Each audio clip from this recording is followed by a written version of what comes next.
The force is strong here, even stronger than the coffee. This is the podcast you're looking for. Coffee with Kenobi presents Rebels Reactions with Dancy and Corey Club. You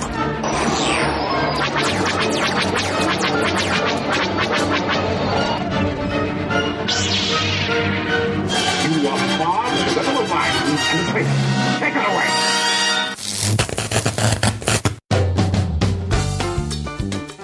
Hello and welcome to Coffee with Kenobi presents Rebels Reactions, where we analyze Star Wars Rebels through a critical lens. Corey and I will review, discuss, and analyze the new animated series Star Wars Rebels and share our reflections with our listeners.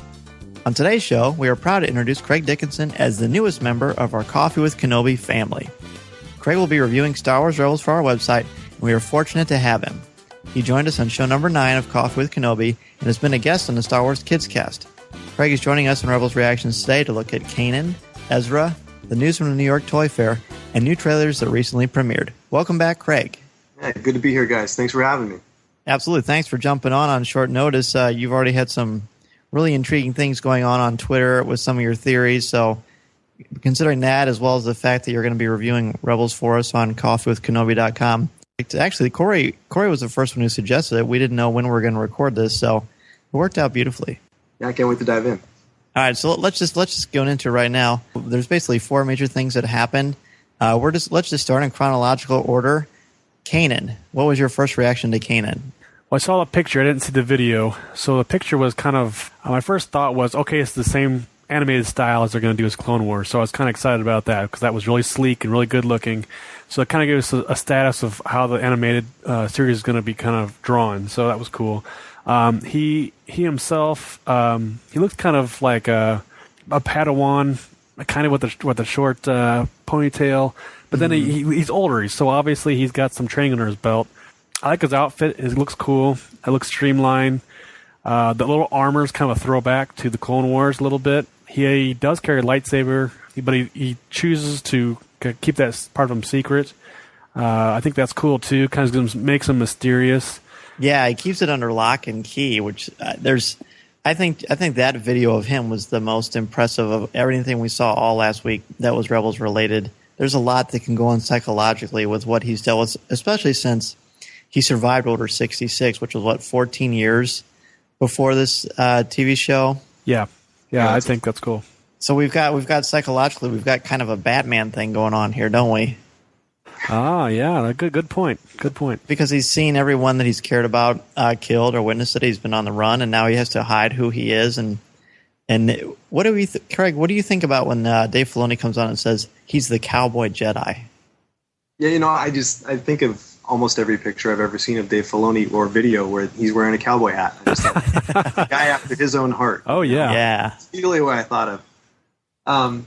You know what, Corey, the thing you mentioned about the ponytail, that's really interesting. It just jumped in my mind with the timeline being 14 years after Order 66, I wonder if there's some significance to the ponytail. Maybe it is his Padawan ponytail that he's kept and he never got rid of it as some kind of connection to the Jedi Order, maybe. I mean, who knows? Cool. There's so much symbolism that's intentional and sometimes it's not, but sure. It just makes you wonder. You've seen that ponytail very specifically on Padawans.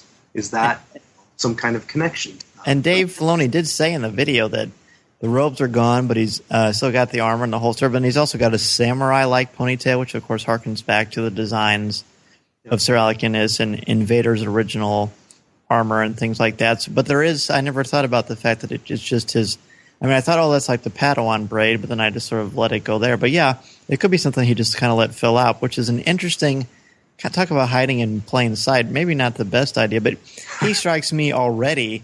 And I can't believe I would normally say anything like this, but I think he's already one of my favorite characters in all of Star Wars. He just has that vibe really that jumps out. Now, see, to me, he's kind of like a cross between like a suave, kind of take charge kind of guy, like a Han Solo type, but yet he's got this spiritual side to him that's kind of Jedi-like, but he doesn't always bring that out unless he has to kind of like rein himself in a little bit.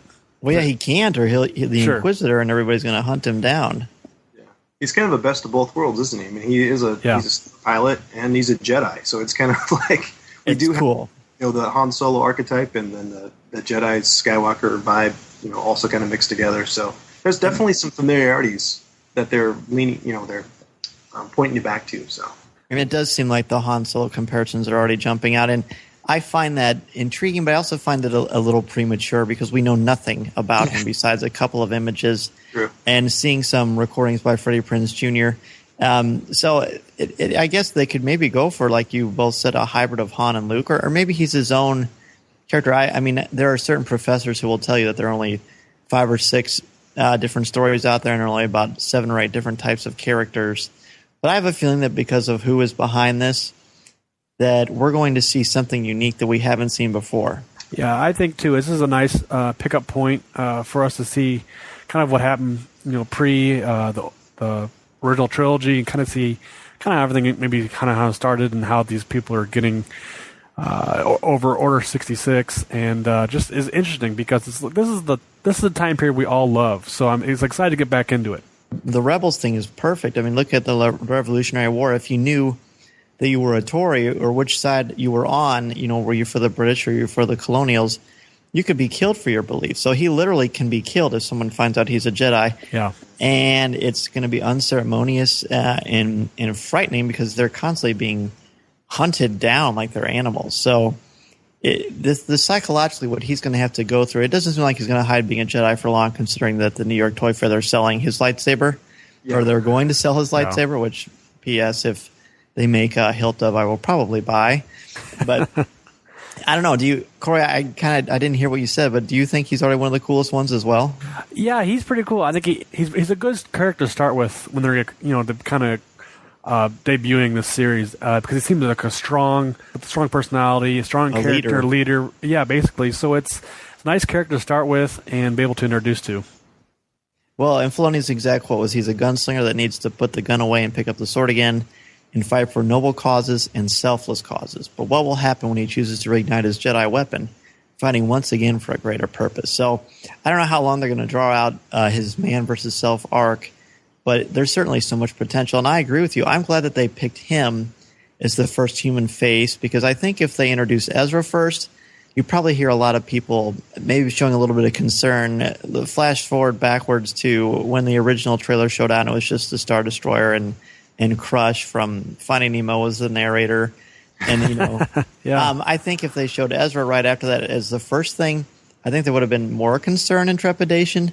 But let's just go ahead and talk about Ezra now. What was your reactions to him? For me, Ezra, let's see. He seemed like a very common character to me. He's got that similar archetype as like, let's appeal to the basically our target market, this character. But then they kind of went into the background of him and how he's kind of force sensitive and things like that, and his connection to Kanan and how they're kind of like they're thrust into this rebellion together.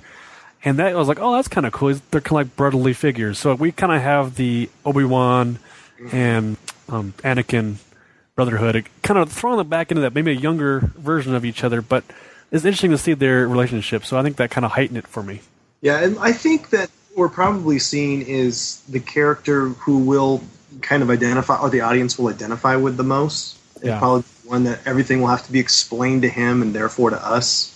You'll probably get what actually happened to the Jedi. Maybe you'll get Kanan's backstory told to him as part of his Jedi training. But it is interesting that you've already got 2 force-sensitive characters in this this dark time where they're not really supposed to be any Jedi. So I'm really curious as to how they're going to handle these characters. Are they going to kill them off? Are we going to see them go into hiding even deeper? Where does that line up? With the bumping up into Episode 4 territory. Right. Yeah.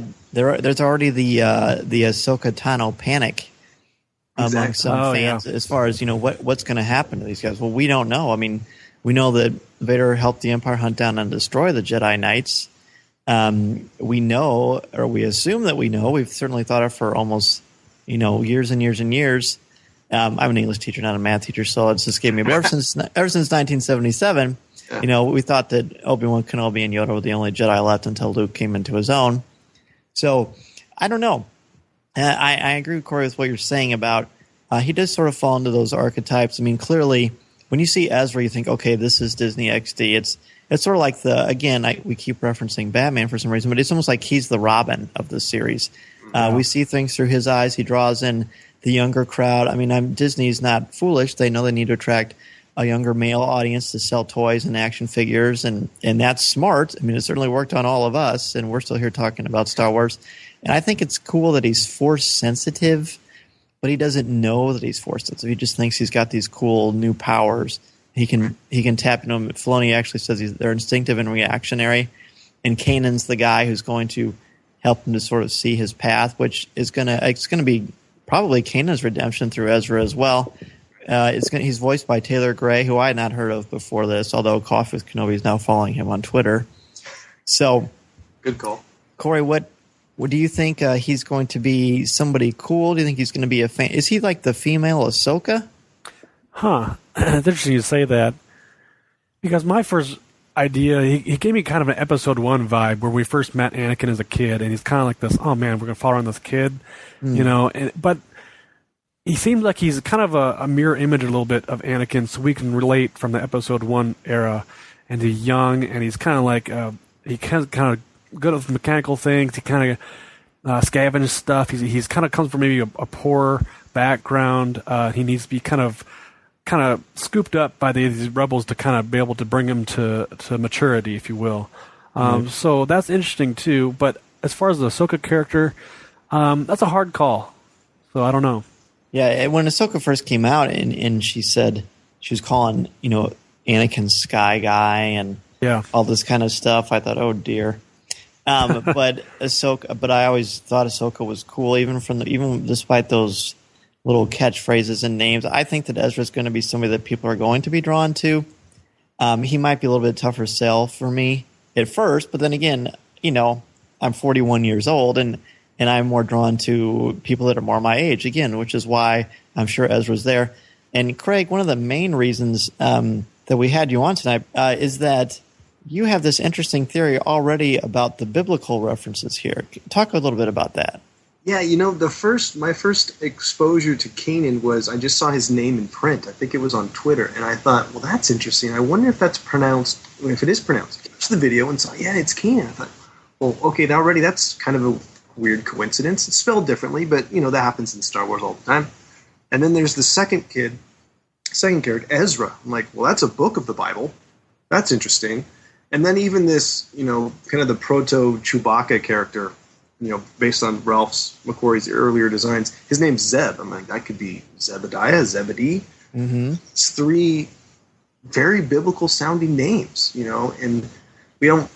The names are not unintentional in Star Wars. Nothing's random. No, everything means something, and it's either like directly lifted or slightly modified. It seems when you go back and look at stuff, and then we looked at that trailer today and saw Ezra with the slingshot looking thing, and you've got all of these images that it's harkening back to, and it just really makes you wonder who's. I mean, obviously it's all coming from George, but what is the thing they're really trying to tap into here? You talked about the Revolutionary War. What other things do we got going on? Is this pre-entering the Promised Land? What are we? After wandering for 40 years, is there? What's the symbolism that we're gonna touch on? Also, exactly. Also, Craig, you made me think of this too. It's like you think of the Old Testament, and if anybody's versed in that, there's a prophecy of quote unquote a chosen one or a savior. So you think about that. You think about the chosen one, and obviously we look at Luke. Yep. And that I'm going to assume they're going to talk about that as part of the series. I mean, I don't know this standpoint, but I'd be interested to see what they do with it. That's very fascinating.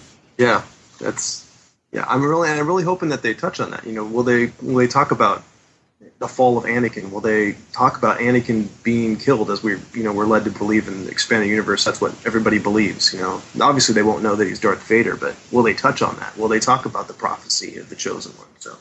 Yeah, I wonder if that will come up sort of like in hushes and whisperers and like sort of like an urban myth sort of a thing. Sure. Yeah.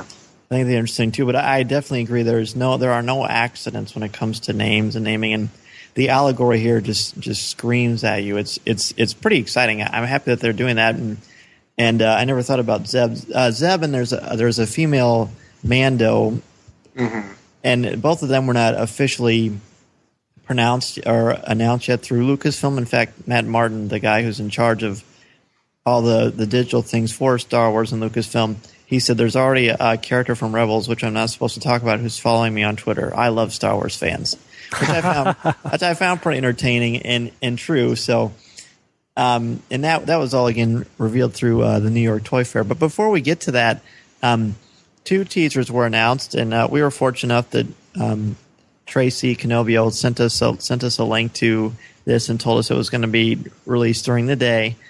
So we got to see it along with everybody else. And we had 2 teasers. We had Ignite and we had Spark. They were both 30 seconds long.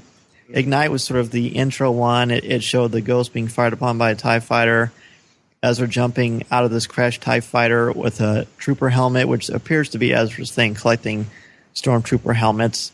Yeah. It shows the Star Wars font at the beginning. Then we have Spark, which shows the cracked TIE cockpit, and it's kind of looking through the lens of that, which is pretty symbolic in its own way, too, because you're looking at this fractured way of viewing the world through the eyes of the Empire. And then you've got Ezra shooting a slingshot, which Trisha Barr immediately jumped on and talked about the references to. It looks like there are similarities to the Hunger Games. Now, before we even talk about that, the new logo that appears in the Spark trailer, that it's like an early version of the Rebel logo. It almost looks like the Firefox logo or something like that. It's very, very cool. I am not a person who's going to get a tattoo, but if I did, right away, that is a really cool image. Well, when I first saw that, I don't mean to jump in, but it reminded me of a rising phoenix. Yes, absolutely, So, which is symbolic as well. Another thought on the slingshot point of view, like you said, Craig, tied into biblical themes. It's like David and Goliath. You got it. So I just immediately thought of that. So that was pretty cool. Yep. The underdog slashing out at the mighty empire, the tough guy. Absolutely. In fact, we tweeted about that a lot today, too, because these biblical references are coming fast and furious. Well, we've only got, 30 seconds of each different teaser, and we've already, grasped numerous types of, what do you call it? We're able to surmise a lot of theories, story and character and motivation, just through the little things that they've hinted to us. And I think it's too early to judge the animation. I've seen some people are sort of looking at the animation. Oh, there's not a lot of gestures and facial features in the characters, but it's too early to know. We saw a trailer. I did see that they're halfway through recording the dialogue for the first half of season 1. But the animation isn't all done yet. And look at how much Clone Wars evolved over time, too. I have nothing but incredible optimism and hope. It looks like it's got incredible potential, and it looks like they really know what they're doing, which is no surprise considering Dave Filoni is driving the Ghost here for us. Yeah, very good. Speaking of the Ghost, I will say that this whole thing, everything that I've seen so far, it does scream the original trilogy to me. I don't feel like it's using that as just a ripoff, if you want to call it that. Yeah, I agree. But I think when they had that on the I think it was the Ignite trailer at the end there, they were flying the Ghost, and it looks like the two pilots were turned on their chairs and they hit the light speed, and it was definitely a Millennium Falcon for me, a moment. Yeah, it's very Millennium Falcon-esque. And it was recently pointed out on Full Sith that in the prequel trilogy, there's no star fields for going to light speed. Nope. Oh, very good. That's wild. So we already have that back. We already have that back in the Rebels timeline. And that scene, it looks like there's a green Twi'lek, which again we know from New York Toy Fair, and another character that are in the cockpit at the end, and they jump to light speed. So there's some promise there. We're talking a lot about the New York Toy Fair, and for those of you who maybe don't know, but Twitter exploded over the weekend, as it's apt to do when there's Star Wars news, where there are a lot of images of a lot of new figures and the Black Series. But for the purposes of Rebels reactions, what did you think of the merchandise that we saw that's already being prepared for Star Wars Rebels? I think it's great. I'm very excited about it. Well, we know great merchandise always comes out of Star Wars. Yeah. And even now, Just like in my attic. Exactly.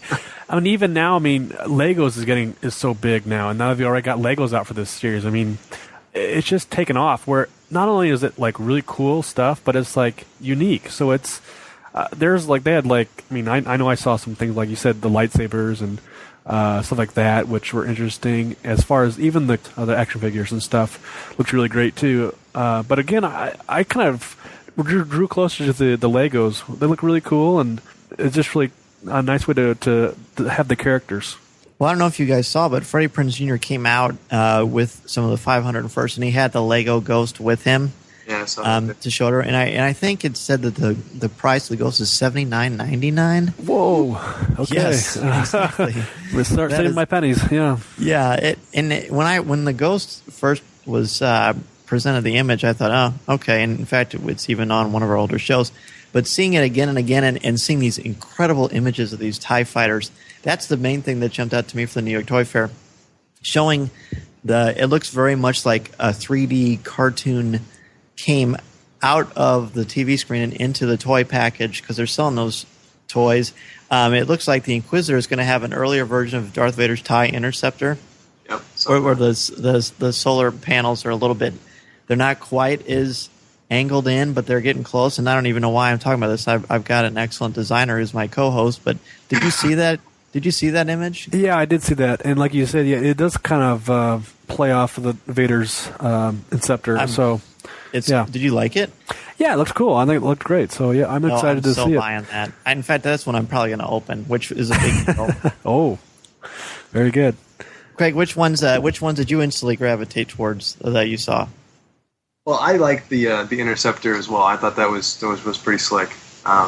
It was kind of interesting just to see how it was very much reminiscent of Vader's, but not quite to that degree. It's kind of like he's a step below Vader. I know obviously the timeline is part of that too, I'm sure, design-wise, but right. It's very much putting him, he's, and I'm still very curious to find out, is this guy a Sith? Is he just a, dark side? Like Grievous?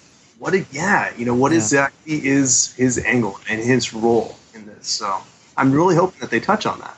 No, absolutely. He'll be a mystery guy. The first image of Kanan on our website that we were sent, and that's been everywhere, was Kanan was his head over his shoulder and just the Inquisitor's hand holding that blade, which they are also sold, or they're showing previews of at Toy Fair. So that looks pretty cool too. So I picture all of us.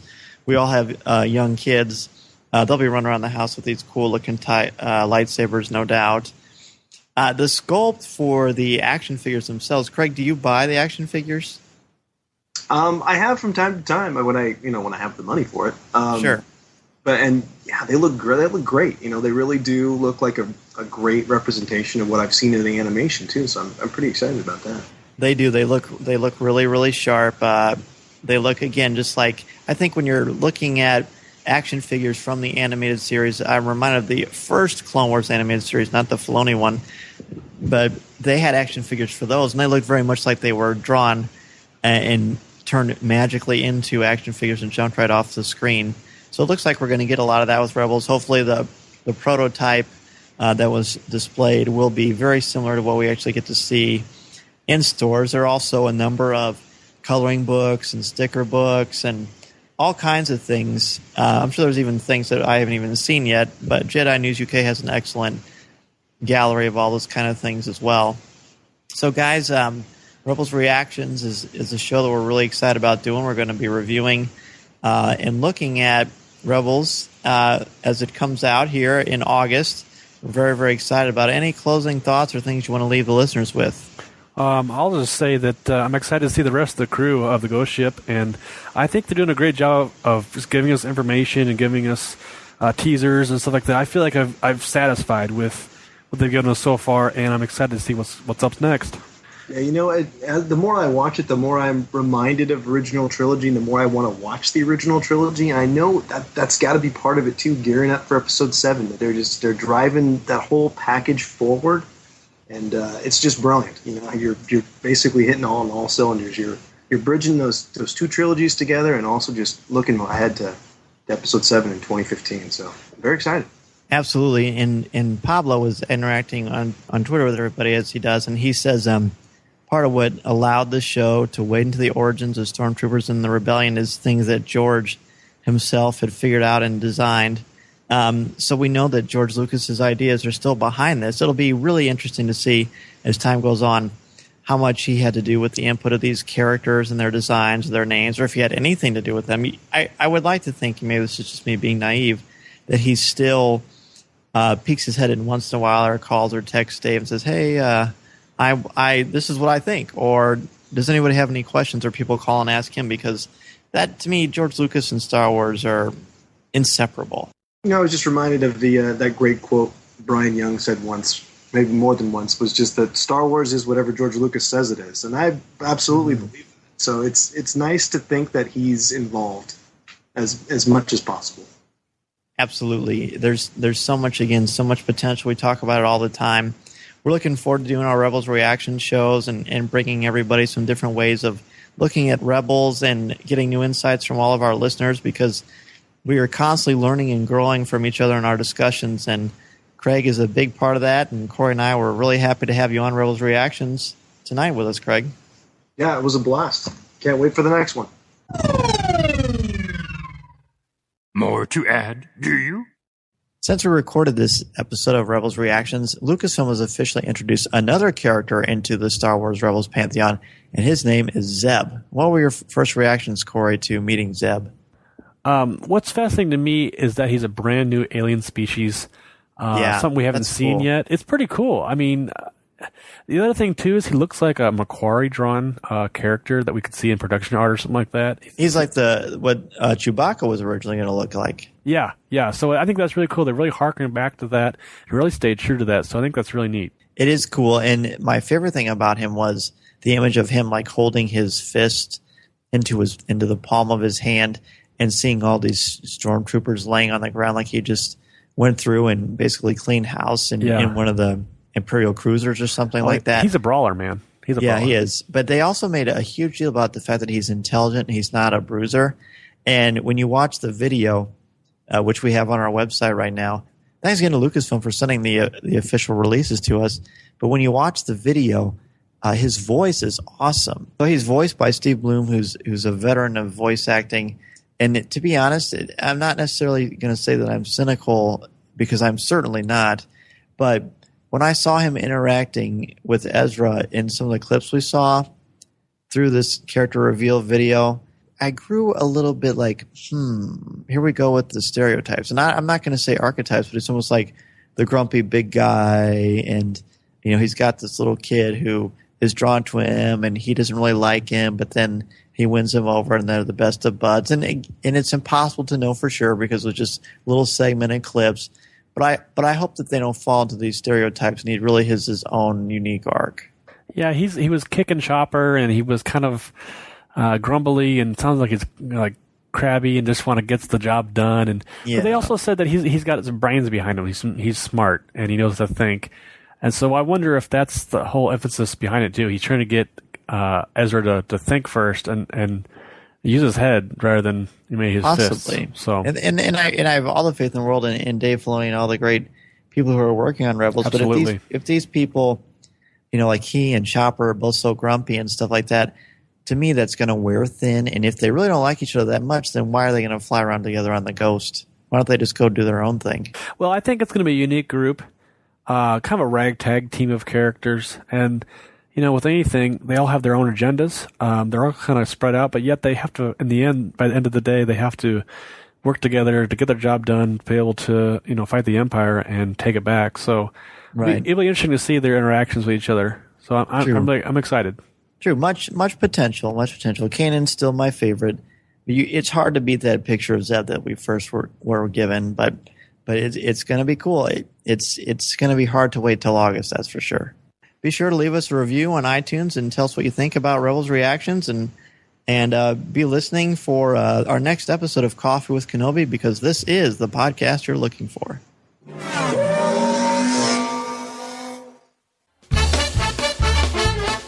If you would like to respond to our question of the show, have a comment, or just want to say hello, send us an email or MP3 at feedback@coffeewithkenobi.com. Or if you have a specific question or comment for either of us individually, email us at danz@coffeewithkenobi.com, or Corey C. at coffeewithkenobi.com, or visit us at coffeewithkenobi.com and click on the Contact Us section, or comment on one of the stories featured on the site. If you enjoy the show, please write a review in iTunes. You can also like the show on Facebook at facebook.com/coffeewithkenobi, as well as keep up to date on our Twitter feed at twitter.com/coffeewithkenobi. You can also find us on Tumblr at coffeewithkenobi.tumblr.com. If you enjoy the jazz music, download the album Eye to Eye by Steve Torok on iTunes. I'm listening. This podcast is not endorsed by the Walt Disney Company or Lucasfilm Ltd. and is intended for entertainment and informational purposes only. The official Star Wars website can be found at starwars.com. Star Wars. All names and sounds and any other Star Wars-related items are registered trademarks and or copyrights of Disney and their respective trademark and copyright holders. All original content of this podcast is the intellectual property of Coffee with Kenobi unless otherwise indicated. There's no one here. Move along. Move along.